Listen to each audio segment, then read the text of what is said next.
Dear John, how many are the solitary hours I spend ruminating upon the past and anticipating the future, whilst you, overwhelmed with the cares of the state, have but few moments you can spend with any individual.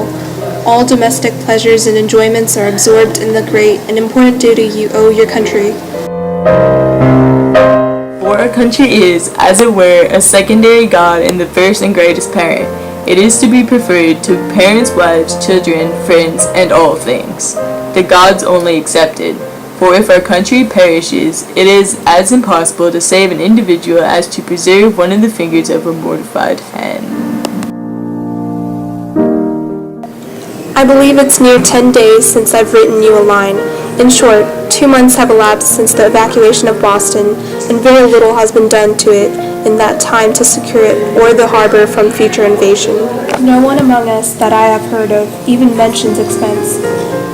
Many have turned out as volunteers to work upon Noodles Island, and many more would go upon Nantasket if it were once set on foot. It is a maxim of state that power and liberty are like heat and moisture. Where they are well mixed, everything prospers. Where they are single, they are destructive. More stability is much wanted in this colony, and they are ready to receive it from the hands of the Congress. And since I have begun with maxims of state, I will add another. A people may let a king fall, it still remain a people. But if a king lets his people slip from him, he is no longer a king. And as this is most certainly our case, why not proclaim to the world in decisive terms your own importance? Shall we not be despised by foreign powers for hesitating so long at a word? I cannot say that I think you very generous to the ladies, for whilst you are proclaiming peace and goodwill to men, emancipating all nations, you insist upon retaining an absolute power over wives. But you must remember that arbitrary power is like most other things which are very hard, very liable to be broken, and notwithstanding all your wise laws and maxims, we have it in our power not only to free ourselves, but to subdue our masters, and without violence throw both your natural and legal authority at our feet. I thank you for several letters which I have received since I wrote last.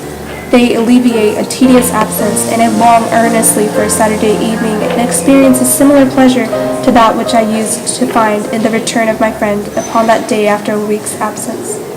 Our little ones, whom you so often recommend to my care and instruction, shall not be deficient in virtue or probity, if the precepts of a mother have their desired effect, but they would be doubly enforced could they be indulged with the example of a father constantly before them.